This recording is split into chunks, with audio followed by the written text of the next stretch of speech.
Hello my friends and welcome back. It's episode 149. Let the fight commence.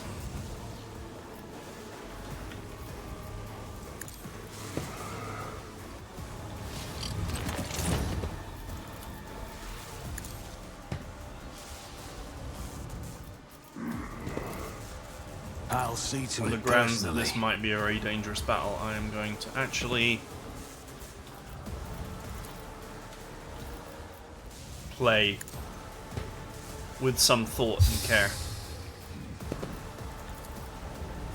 It's as good as done. The threats could be so leveling. I won't compromise my principles.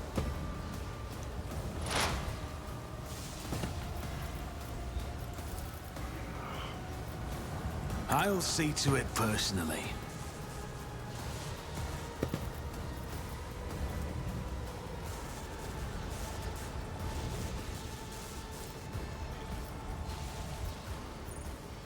Okay, I'll do.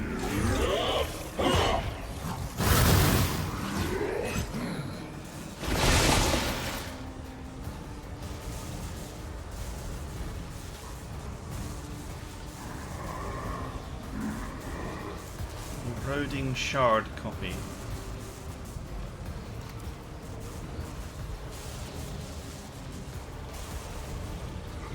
Some of my characters are being warped around.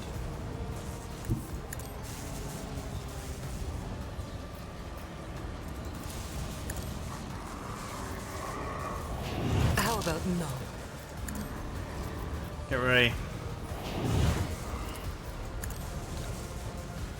to overpower Argenta.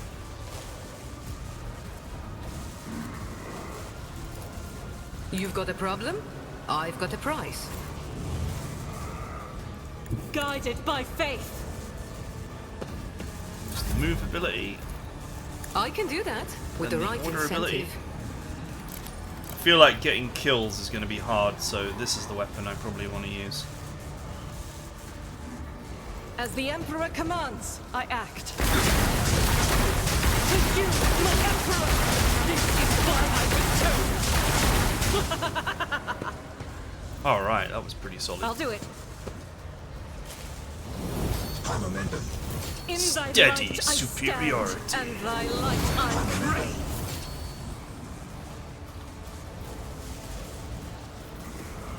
Can I damage him while...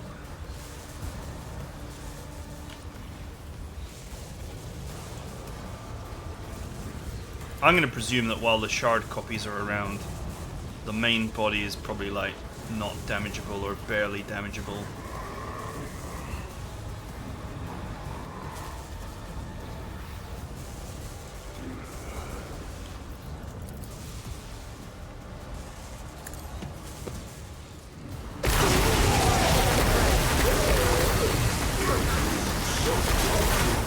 See their last. Okay, that was easy.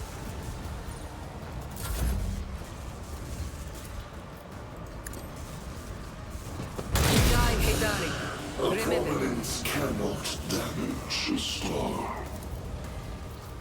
I hold all the cards.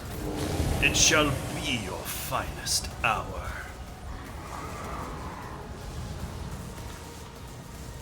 God Emperor, move through me. Be the fire in my heart.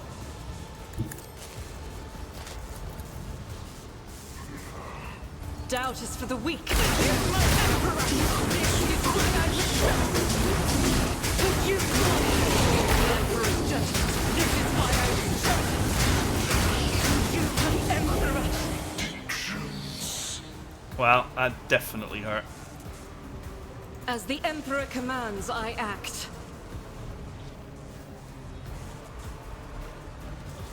Rejoice in battle!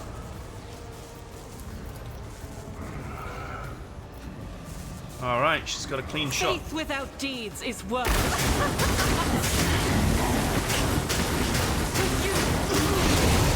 Is a prayer. Hobbidendum. As the Emperor commands, I act. I'll do Revel it. in the slaughter. Oh, the rate of fire has gone up by another 3 points. Doubt is for the weak. Alright, now we're cooking with pain. I'll do it. Oh, Abelard's in the way! I was toast. Oops. Oh, I didn't realize he was there.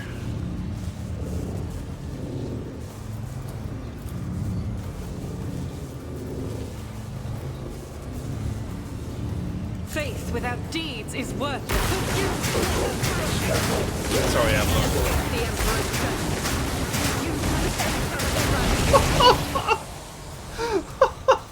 As the Emperor commands, I She's act. so OP. Oh, I'm sorry, Abelard.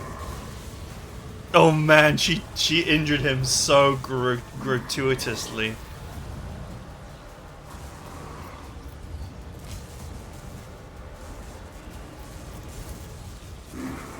I'd like to, but I can't.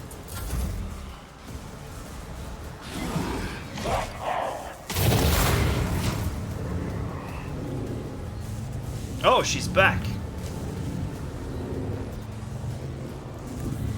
The enemies of the Emperor will be undone.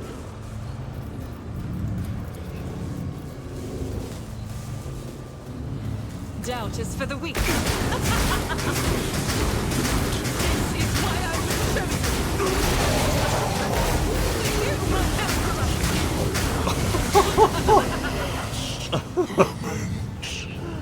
Oh my god. Absolutely ridiculous.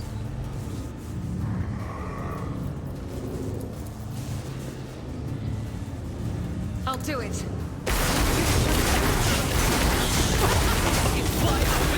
Boom, boom, boom, boom, boom, boom.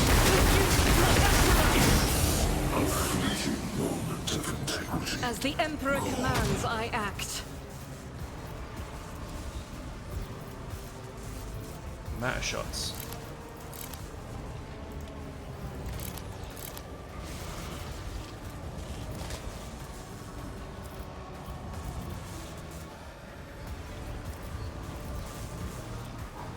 What we got left?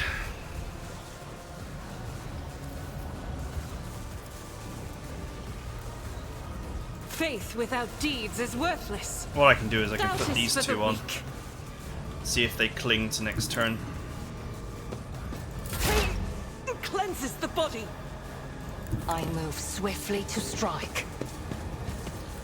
I am not your Xenos pet, monkey. I understand your intent. If it serves your cause. No weakness is hidden from my sight. I am not Bosh. your Xenos pet. Bosh. Ancestors guide me. Are unraveling. If I must.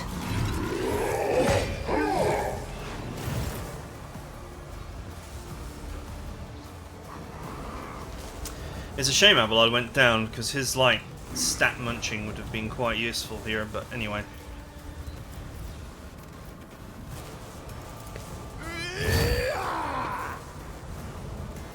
I won't object to it. Naturally. Well, he missed.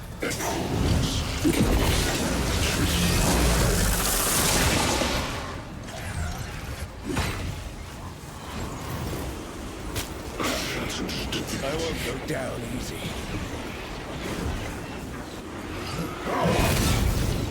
Entropy whispers to my existence. I've faced worse than this. Hobbitendum.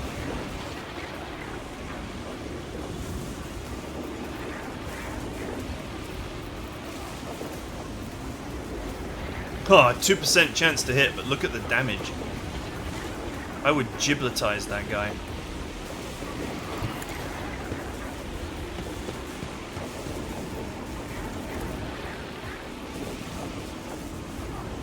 On it. Inevitable. I have suffered the singularity of annihilation. I have suffered a singularity annihilation. What?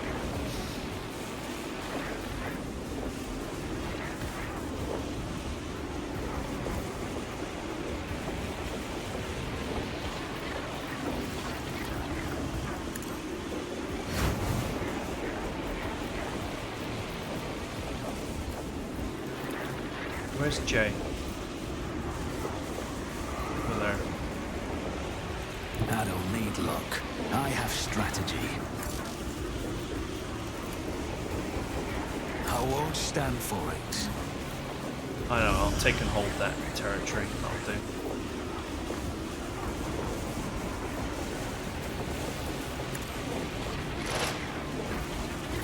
Guess I might as well. Guess I might as well. Who if not me? Guess I might as well. I'll brush this off.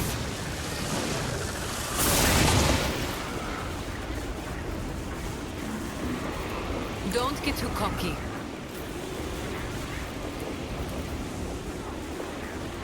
Blast his ass. Is my ambition, but here's my emperor. Oh.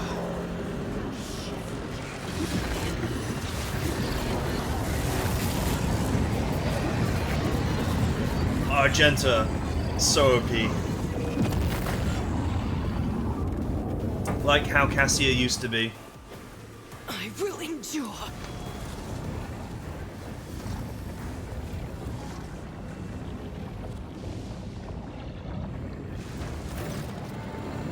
The ancient monster struggles against the energy manacles of the yoke.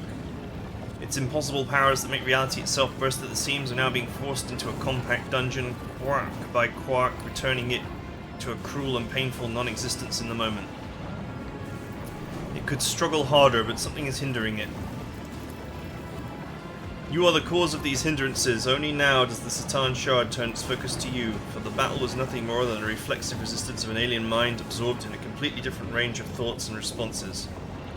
But now it is thinking about you, and its thoughts are so corporeal that you can sense them and know them.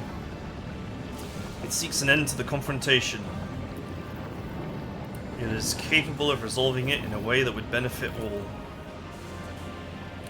Do not listen, it is almost broken, so now it is trying to negotiate.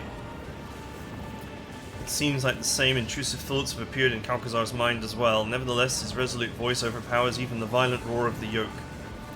Still in the process of reaping the shard's power, weaken it more, and soon enough the binding process will be complete. In the name of the Emperor, Edmund. Do not bow your head before our abominable precursor. It was begotten by the dark abyss of the past. It is a fragment of that which devoured the stars and erased civilizations. It knows no benefit other than its own. Allow us to stand against it. This is our time, our impossible chance.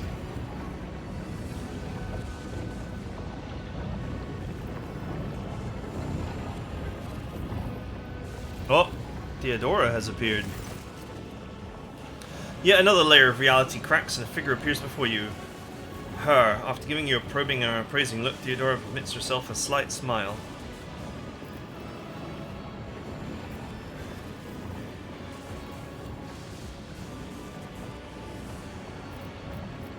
Try to touch Theodora, think about the Satan, Nomos, we must imprison this monster for all eternity, this monster will serve me, it's all yours, Calcazar, bridle it. This creature is a god, we must not imprison it, we must serve it. Is this like choose your own ending? I'm tempted by the Nomos ending. Well, the Calcazar ending could be interesting too. Let's see what Nomos has to say. If our birth ever had a purpose, it is here and now. Why do you call the shard your precursor? Because that is what it is, and what we are. I told you before about Theodora's ambition, Armanat's mind, the ship's cradle, the epitaph's secret. One sprouted into another, yet spurred yet another. Thus, Nomos were born. We were but an echo of the shard's power, an echo that left its prison. We have become something much more with your help. So you have brought a shard of the Satan shard here? You amaze me, rogue trader. It is our precursor, but we are not its shard. Clash with the precursor, touch it, absorb it, so the reflection becomes the object reflected. So that the shard becomes nomos, then, only then, will its threat be eradicated forever. If your pet takes so much as a step towards the shard, you may consider our alliance broken, rogue trader. The shard will only be placed under the yoke. As for that creature, I will destroy it as soon as my work here is complete, unless you destroy it first. And I advise you to do just that. I'm just afraid that the Lord Captain will get its hands on your toy.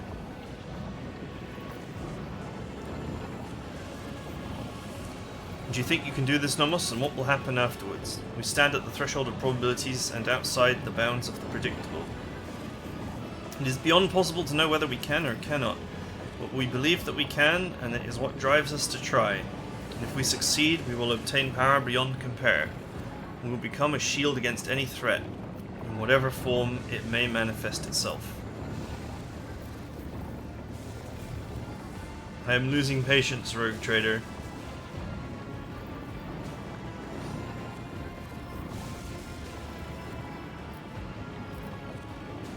I don't know, man. I trust Nomos more than I trust you. You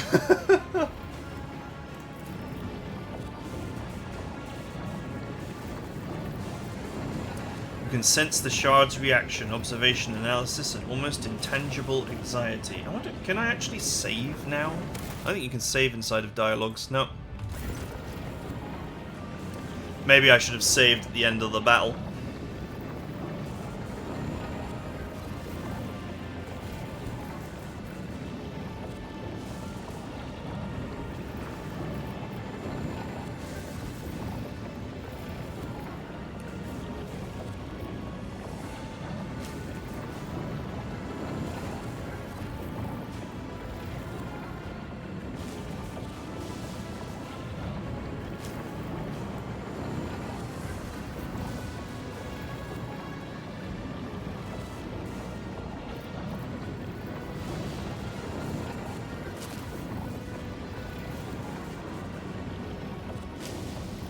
Well, I don't want Nomos to be killed, so we're going to go with Nomos.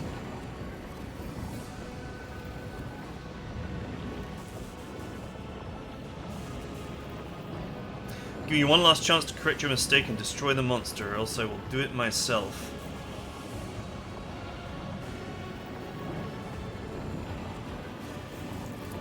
Farewell, Inquisitor. Numerous implants in the Inquisitor's body suddenly grown all at once. A moment later, Xavier Calcasar perishes without so much as a scream before he can even comprehend what is happening.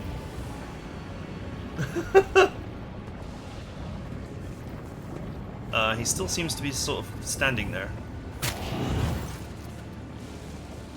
We regret that we had to do this, but he posed a threat, and not just to us, but all the lives in the Cronus Expanse as well. Something we want to cherish and protect. We are ready for the most important battle of our life. Wish us luck.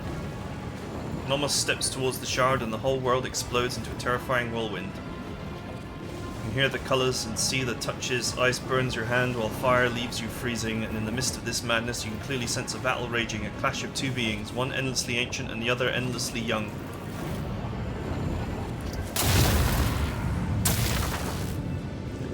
Go, Nomos! The power of the Satan shard is such that it redefines the very notion of power, but it has a weakness, one that you can see only now. With the shard and its rival standing face to face, the shard is just that, a shard. It is incomplete, not whole, cannot be what the Satan was before. What opposes the shard is something entirely different, an undivided sentient being with a clear purpose in mind, akin to a well-aimed arrow. And the one who fetched and loosed this arrow was you. The battle goes on and on and on, outrunning the course of time, but you do not need the gift of clairvoyance to know who will emerge victorious. Go, Nomos, go! I birthed an iconoclast god.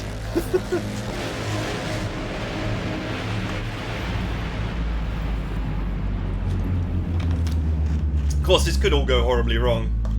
Nomos could turn on humanity, but I doubt it.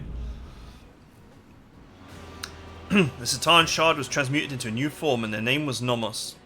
Possessing the power of an ancient being and nurtured by the rogue trader, the young star god watched over the Coronis expanse and their new domain with curiosity. Gathering its bleeding worlds together again, the rogue trader dared to build something more noble and civilized in the expanse. A haven for those drifting and unprotected in the strict hierarchy of the Imperium. It would be an unbound frontier where freedom and compassion were not wholly extinct. The shackle monster under von Valancius' control ensured the survival of the fledgling utopia. The Star God destroyed all who threatened its peaceful civilians and instilled fear in those of little faith. The Expanse tasted the sweet fruit of freedom and tolerance with reverent fear. The Imperium could not forgive such insolent deviation from the order prescribed by Holy Terror. The von Valancius dynasty was accused of seditious formation of their own empire. An invasion fleet gathered in the Calixis sector, and the lifespan of the young utopia was as short as its creators.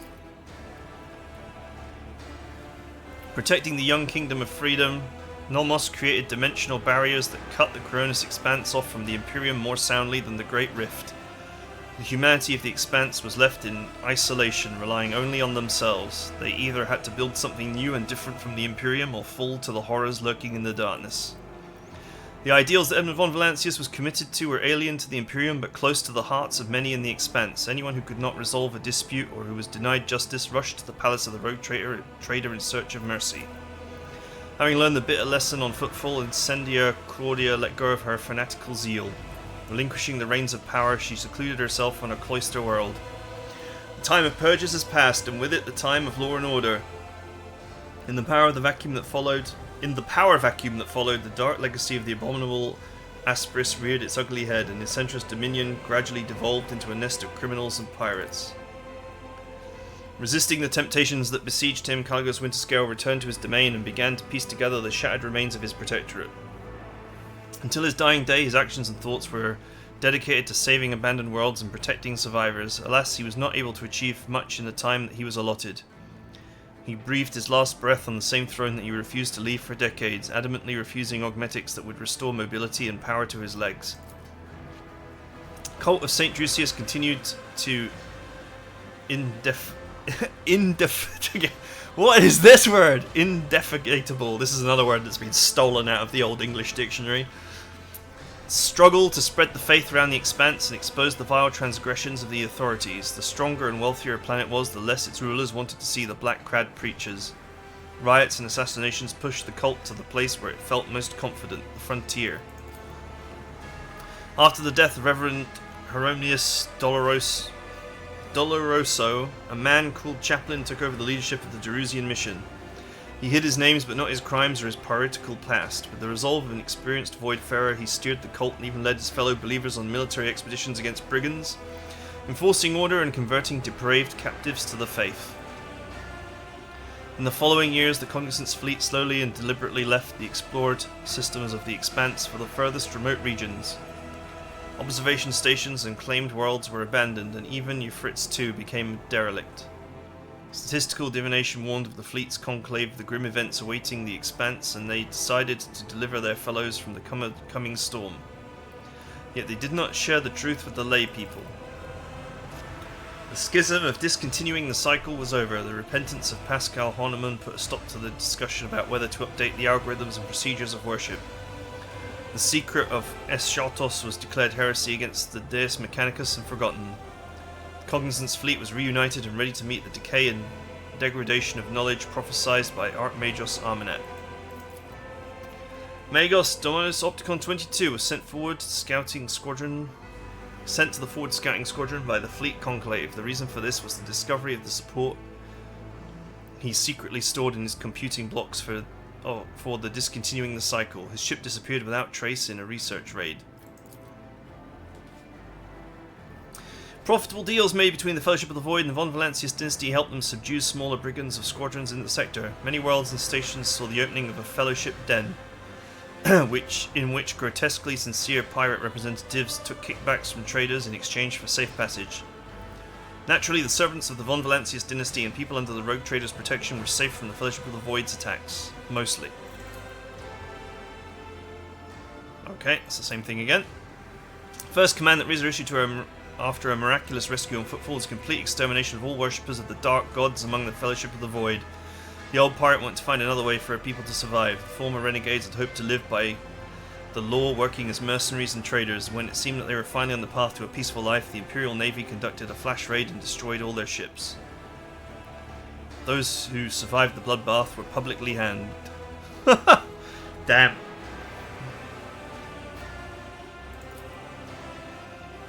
That ended badly for her. No happy ending for you.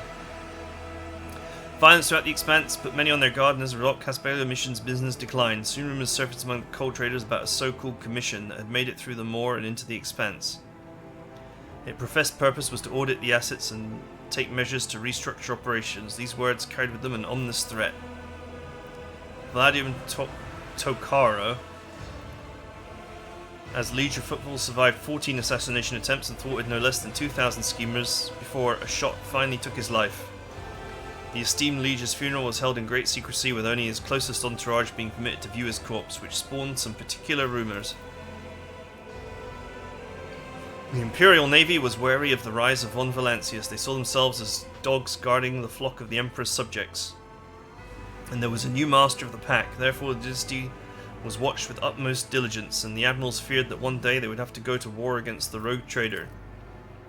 Chartist Captain Ostorius Thorfast founded the Thorfast and Companions Merchant Shipping Company, excelling in trade and acquiring a substantial escort fleet. After 3 decades, he travelled to the moor to return to the Imperium in hopes of obtaining the fabled warrant of trade. It is not known how this venture ended. When the rogue trader's apostasy became apparent, the Imperial Navy fulfilled its duty and fought the von Valancius dynasty. The Battle of Dargonus ended in a resounding defeat. The surviving ships fled to distant systems. Disheartened but not broken, the captains vowed to rebuild their force and planned raids into apostate territory. Dargonus grew and prospered until it became the capital of the Coronis Expanse. The planet was like a giant magnet whose pull held together the worlds of the Expanse, absorbing the treasures and vices of the sector. Dargonus became a bastion of order in the Expanse. From here, punitive expeditions were dispatched to tainted worlds, and entire spires were occupied by officials and bureaucrats of the Imperium. On many planets, the expression "a man from Dargonus" soon came to mean a fearsome inspector with the power to impose punishment. Kiva Gamma washed off the stain of its former defilement and became known as a pious and productive world. Hard work and inquisitive study of the mysteries of technology glorified the Deus Mechanicus. The enthroned Null Saltaf drew millions of pilgrims and granted the planet hallowed status. Its sacred calculation continued for centuries, and the foremost sages of the Adeptus Mechanicus travelled to the world so they could attempt to divine its meaning. Janus was conquered, and the Xenos spirits were exorcised, and the wilderness was subdued. Fields grew until they covered the entire planet, and billions of tons of provisions were harvested there. Janus had become the breadbasket of the Expanse, and to threaten it would be to condemn millions to starvation. It would soon become a melting pot for cultures from hundreds of worlds, taking in refugees from across the entire Expanse in its darkest hour. It became a stronghold and symbol of hope. After the crisis passed, the refugees started to return to their home planets to reclaim the lost worlds, thus earning Janus the proud name, the home of the Reconquista. The minds of Werber's Four grew deeper and deeper, and soon the planet became the darkest and most frightening colony in the Expanse, a final stop for the exiled and the damned. The brutal, hardened inhabitants of the Death World feared neither humans nor Xeno horrors, knew no mercy, and were known as the most fearsome fighters in the sector, who had traded their lives for the right to leave the eternal darkness of the mines.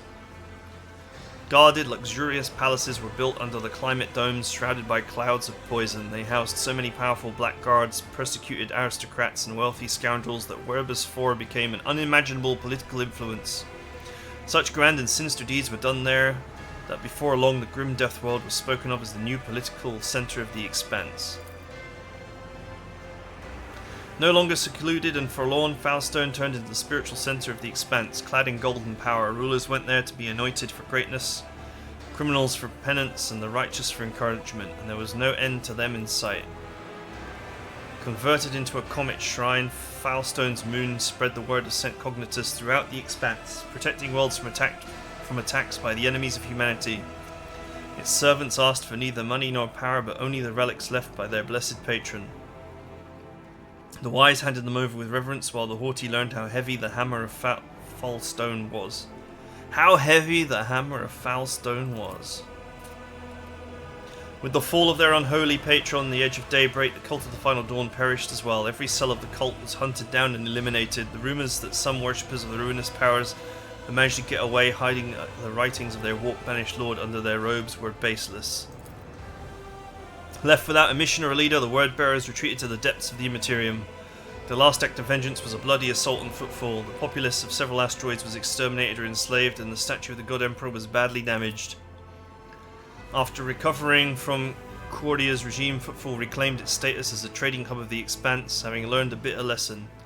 Valdium Tocado created the Footfall Partisans Militia, a well-equipped mercenary army that answered only to him. A modicum of order had returned to the station. The changes that the Von Valancius dynasty brought to Footfall endured on the station long after. Poorhouses were opened by the order of the Rogue Trader, saved many hungry and homeless from death. Unfortunately, this disrupted the station's delicate ecosystem. No longer freezing to death in empty compartments or tormented by epidemics, those who lived in poverty on Footfall began to choke the station, leading to a sharp rise in crime. Organ traders, illegal augmetic specialists, and savage gangs of Anvers proliferated. The Rykad system turned into a purulent wound of corruption, poisoning the Expanse.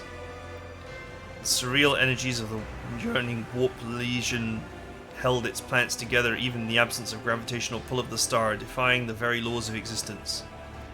Immense depravity took root on Rykad Minoris as it poured out into other systems with vile glee.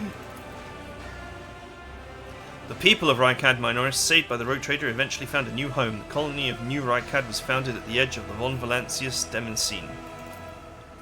Or Demesine. That's a French word. Sadly, the world's inhabitants mostly consist of highborn nobles with very few serfs, not willing to sully their hands with manual labour. The aristocrats started buying up pirate captives. Soon New Rykad became the favoured safe haven of void outlaws. In memory of this world and all who perished on its surface or met a fate worse than death, construction began on the orbital slipways of Footfall, a glorious cathedral strip to be called Rykad's Sacrifice.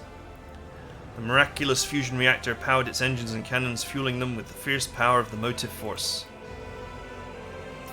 Rumours of the rotting remains of an Eldari craft world spread across the Expanse. Explorators, privateers, Kasbalika agents, anyone hungry for easy money all rushed to frontier systems to vie for pieces of the prize. Some were swallowed by the warp, while others perished in skirmishes with their rivals. The most skilled and fortunate returned empty-handed after decades of searching. The colossal ship, as big as an Imperial world, simply vanished, as if it had never existed, but the legend of the forbidden treasure lived on and continued to bring daring souls to ruin. Eldari from the fallen craft world, Kudarak, who once travelled through the darkness of the Expanse and in desperate attempt to gather the remains of their kind, were becoming a rarer sight.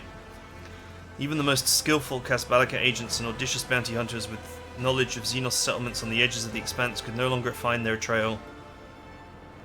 Squads of Eldari Rangers suddenly appeared on different worlds and disappeared abruptly without shedding a drop of blood. Their purpose remained an enigma. The spirit monolith, purified by the Harlequin troop on the Crone world, was hidden from the insatiable eyes of Monkey by raging warp storms. Ships started going missing more frequently in systems close to the planet. Even the most courageous captains gave the region a wide berth, for it was named the Damned Reefs. Excuse me. Somewhere on the underside of reality lay Komara, woven from the manifold of other dimensions and illuminated, as always, with the light of stolen suns, its streets ever filled with screams and agony. Any misfortune experienced by the Dark City became another scar on its appalling face, lost among the thousands of other vile blemishes. As long as pain pulsed in its blood-soaked spires, an insatiable and unshakable Komara continued its flight through the webway. Along with its unchanging ruler, the leader of the Cabal of the Black Heart and the most dangerous of all Dukari, Asburael Vect. Okay, whatever. The fall of the Cabal of the Reaving Tempest united Komara for a brief and bloody moment.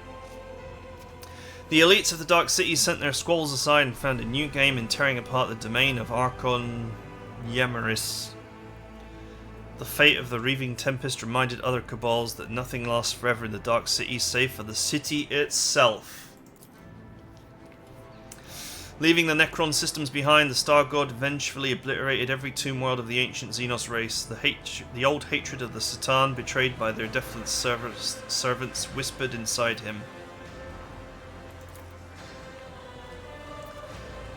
The voice of Voxmaster Vigus Suri Otter of the Tolman dynasty has long resounded in the expanse, bringing hope and trumpeting the arrival of the merciful rogue trader. Known for her wisdom and acute understanding of the ship systems, over her long life she has taught many generations of future Voxmasters from the Tolman dynasty. Her body was built into the bridge itself, and in times of need her voice flowed through the Vox, dispelling delusions and despair. Excuse me, my nose is itching like crazy. This pollen. Wretched pollen.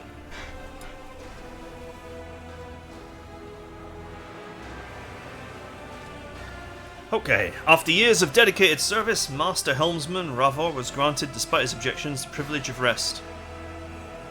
The wise servants of the Omnissiah implanted an augment into his brain that restored his ability to sleep.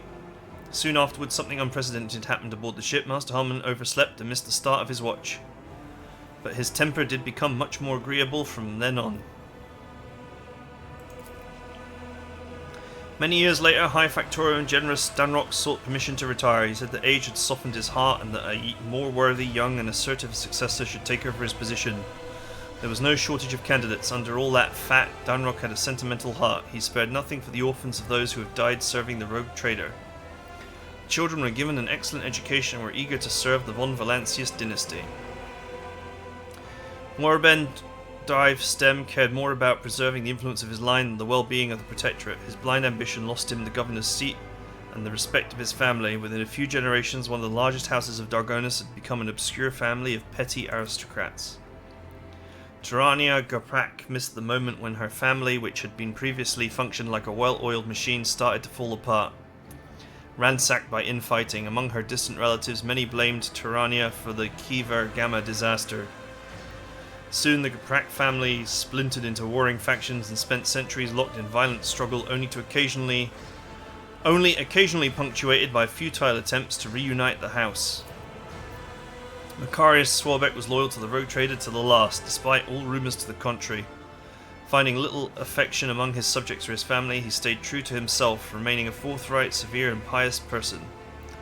Macarius strived to ensure that every soul in his charge felt justifiable dread before both him and the God Emperor. Members of House Warzian served the dynasty faithfully and loyally, amassing more and more power. A century later they had finally gained the respect enjoyed by other noble houses, yet power and luxury can dull any blade. The now pampered and idle aristocrats were scarcely recognizable as the descendants of the formidable Seneschal Warzian. Clementa Warzian, the granddaughter of Abelard and Chancellor of Dargonis, executed her duties irreproachably and even found the time to school the younger generations of her family. She was an equally skilled mentor, chancellor, and political operative. After a century of immaculate service, she surprised everyone by leaving her position and becoming the first mate on a trade ship. She would later admit, like a true Warzian, that she had always had a passion for ships and voidfaring. The Harlequin known as the Nocturne of Oblivion visited the Expanse once again. Sneaking onto Dargonis, he came to the rogue trader's palace and left him a special gift. A case of Aldari crafting, unmistakably ancient and precious, adorned with a rune eye inside a triangle. Only the Lord Captain knew what it contained. The Harlequin candidly warned him that he was drawing the von Valancius dynasty into a deadly dance, a shaking doom, and that all will freeze within the threads of terror's loom. Then he promptly departed, and not without reason. A few hours later, assassins from the Dark City appeared following his trail, and were mercilessly killed. Their armor bore the sign of the Cabal of the Black Heart. After months of searching, Dargonis wardens found the remains of Archilius Scalalander on the lowest levels of the Hive. Darkari artifacts and records discovered beside him indicated that the agent of the Inquisition had been compromised and was working for the Xenos. The savage deeds of that Gordarius Skatov witnessed on Footfall traumatized him forever. His architectural genius was shattered. Only rare collections of the true connoisseurs held his work written in a shaky hand. Footfall, the ultimate void station and mortuary. Having completed his last journey with the Lord Captain, Abelard Werzian, with gracious permission of the road trader, left his post as Seneschal and took over the helm of his large family. House Werzian rose above its rivals and was never again the target of persecution, even after their esteemed Primarch died. Decades later, in his bed, surrounded by his grieving loved ones. Abelard's shining memory was blighted only by rumours of a creeping madness in the twilight of his life. Many said that he'd seen the esteemed Seneschal talking to someone unseen, a voice filled with unusual tenderness and sorrow. After the battle on Epitaph, Argenta was firmly set on the path of a sister repenter. Her former fervour and zeal gave way to grim, cold resignation. She longed for death, and yet death seemed to flee before the former companion of the Lord Captain, or perhaps she just could not find a worthy opponent. And so things carried on until one day, while fighting heretics on an uncharted world, Argenta threw herself into a massive inferno to strike down a horrendous warp spawn. Her comrades saw only shadows in the fire and heard the beast's dying bellow. The flames burned for several days, and when they finally subsided, Argenta's body was found among the charred rubble. Lifeless but untouched by the fire. In one hand she held her chainsword, in the other a shard of the golden Aquila she had always kept close ever since arriving in the Expanse. Well, she couldn't have gotten more than she wanted, more than that. Well, she totally could, but that's actually a pretty glorious death for a Sister of Baal. Jay Hidari basked in the rogue trader's light for many years, trying to make the most of such illustrious patronage. Alas, her appetites were insatiable, and 2 decades later, she brazenly attempted a coup. It was a failure, and she found herself on the executioner's block. Before the end, she bellowed one of her famous smiles on the thronging rabble in farewell. Wow. You betrayed me! How could you betray me? Inquisitor Henriks von Kollux continued to serve the Imperium and vanished under mysterious circumstances several years later. After receiving a signal encrypted with Inquisition codes, he travelled to an unknown distant world from which he never returned. In her journeys with the rogue trader, Cassio Celio experienced all the hardships and delights of the galaxy. An invaluable experience with new knowledge helped her to finally conquer her fears and accept herself and her powers. The Lady Navigator became the novator of her house, tasked with addressing the consequences of Tisphany's rule and the chaos that followed her disappearance. For the duration of her reign, she patiently worked on uniting the feuding branches of the house, forging alliances and expanding the influence of House Roselio. The Starway Atlas, which contained the memories of Tisphany and the Setala clan, lost its power. House Roselio's navigators once again had to rely on skill alone in the depths of the Immaterium. Many lost their lives, but those who survived the crisis became hardened veterans and pillars of the house. Most of those fortunate souls were young and brave. Too few among them were old and wise. Idara Thalas lived several more years after the rogue trader's grand campaign on Epitaph. Despite her short life, she left behind many legends and tales of her adventures in the Lord Captain's service, and of the terrible warp phenomena that she manifested. Shortly before her death, Idira vanished from her post. Jay disappeared with her. When Jay returned many cycles later, she declared that Ira's last days had been full of joy and adventure, and that her greatest pleasure had been watching the Void Whales play. Coming before the Conclave, the Cognizant's fleet, Pascal Hahnemann repented of the schism. Casting off his former heresy-stained identifier, he accepted a designation unregistered by the catalogue and surrendered his Magos Regalia. His fate remains unknown, but the archives contain reports of the activities of a stern castigator of the Code, falsely identified as Tech Priest Brass Whisper, who was already deceased by that time. The face of this castigator was hidden behind a mask. His mission was interrogation and elimination. This agent of the Conclave witnessed every sign of Tech heresy and exterminated all who endangered the theorems of purity granted by the Forerunners. Excuse me. Itching drove me mad. The unit bearing the name Abel Hahnemann was granted a pardon for his participation in the schism. Abel spent the rest of his days in monastic solitude on the station Alter Templum Castius X-17. Not bothered by unwanted voices, he gave himself fully to the passion of statistical augury and the creation of binaric harmonics. His liturgies were performed in machine cathedrals and were regarded as beautiful hymns to the Omnissiah, even if somewhat unorthodox, due to a certain liveliness not characteristic of mechanist hymns to the Deus Mechanicus. For many long years, Eurylit travelled at the rogue trader's side, helping him decipher the secrets of lost Xenos races and lending him the wisdom of her kind. Half a century later, she sensed it was time to say goodbye. The path of the outcast had come to an end. Bidding farewell to her Elentuck, Eurylit made her way to her surviving kin. Eurylit followed a new path, the path of the warrior. She only hoped that she would never be forced to raise her weapon against the mortals who had become her true brothers and sisters in arms. Such was the echo of the deeds of the rogue trader of House von Valancius, deeds that transformed the Coronius expanse and prepared it for events even darker and more violent. But those are the events of a different story. This one has come to an end. The end. We created our own deity.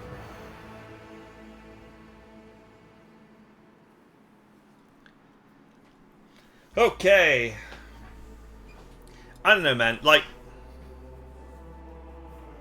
the combat in this game wasn't, like, terribly balanced. And I just kind of feel like the game featured a lot of different stories that were unrelated to each other. More than, like, one overall story that kind of went from beginning to end. I mean, you know, the beginning of the game is setting you up for a battle against Chaos. And then it kind of transforms into a battle against the Dark Eldar. And then after that section of the game, the Dark Eldar just kind of disappear completely as a threat. And then it moves on to this thing about the Necrons. I don't know, it just feels like they were trying to do too much. It doesn't... My biggest complaint about this game, other than the fact that the combat was too lethal, and thus was just decided on the first couple of turns, is that it just didn't feel like a grand story. It just felt like they came up with 4 different stories and stitched them together. I don't know. What do you guys think? I enjoyed the game. It was relaxing to play because it was so easy. Don't know whether that's a good thing or not, but probably stems from the issues of lethality within the game.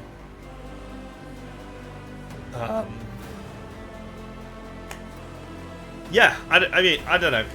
I'd love to hear your thoughts in the comments. But that is definitely it. I'm just gonna speed this up and see if there's anything after the credits. Probably not.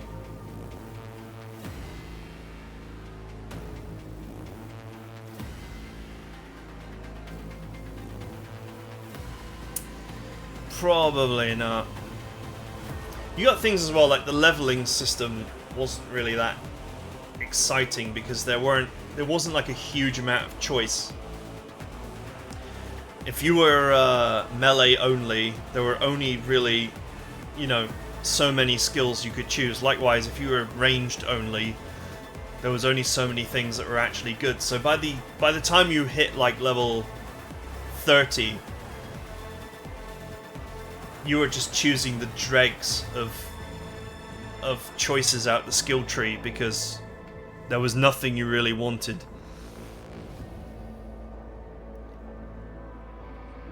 Oh, look at all these.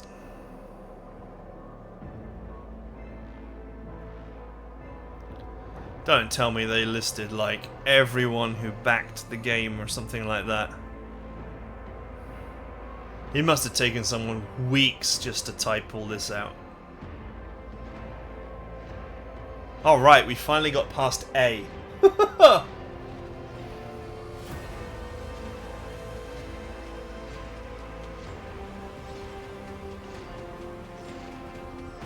Isn't like E the most popular letter in English?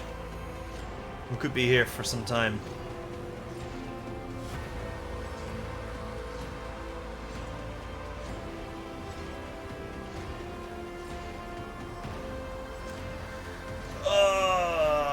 See, you guys on YouTube have got it great because you can just take the scroll bar and just slide it ahead to see if there's anything after the credits. I have to sit here. I'm gonna like put my phone on the enter key or something and hold the enter key down.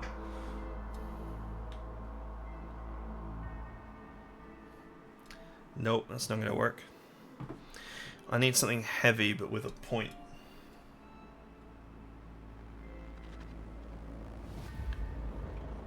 Where are we? We're F.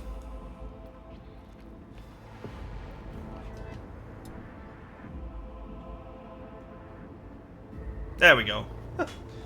There we go, I can relax now. I have to hold down the enter key. Okay. We're to I, J.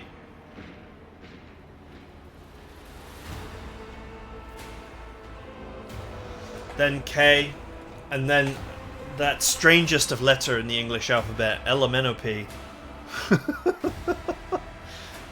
I've just put the song into some people's heads, I'm sure.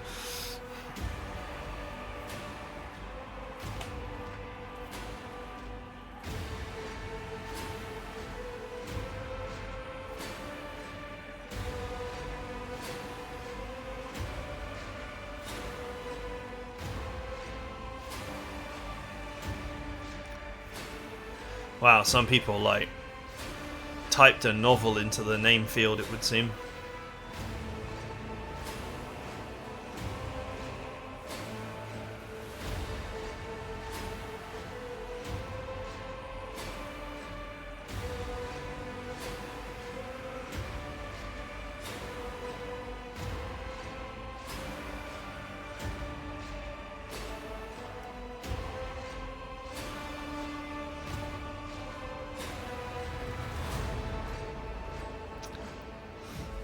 Moonpig the Confused.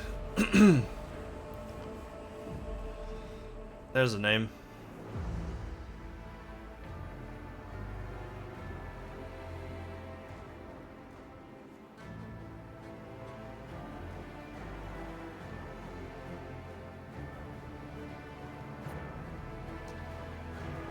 Alright, we've hit P.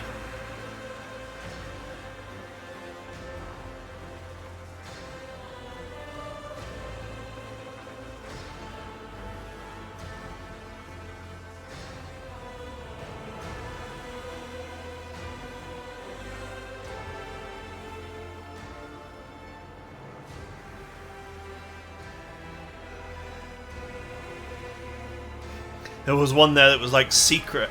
I was like, they probably just typed secret into the box of like, what is your name?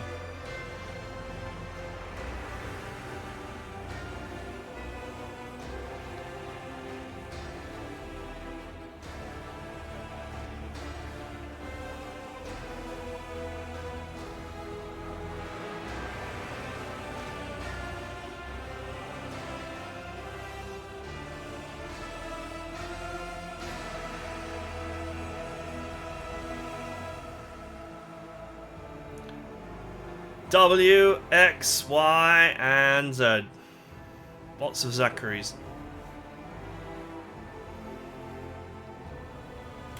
Okay, are we done? Is there something else, or just... Okay, there's nothing else. We're just done here. Okay, that's it for the campaign. I hope you guys enjoyed it. And I'll see you guys in the next campaign.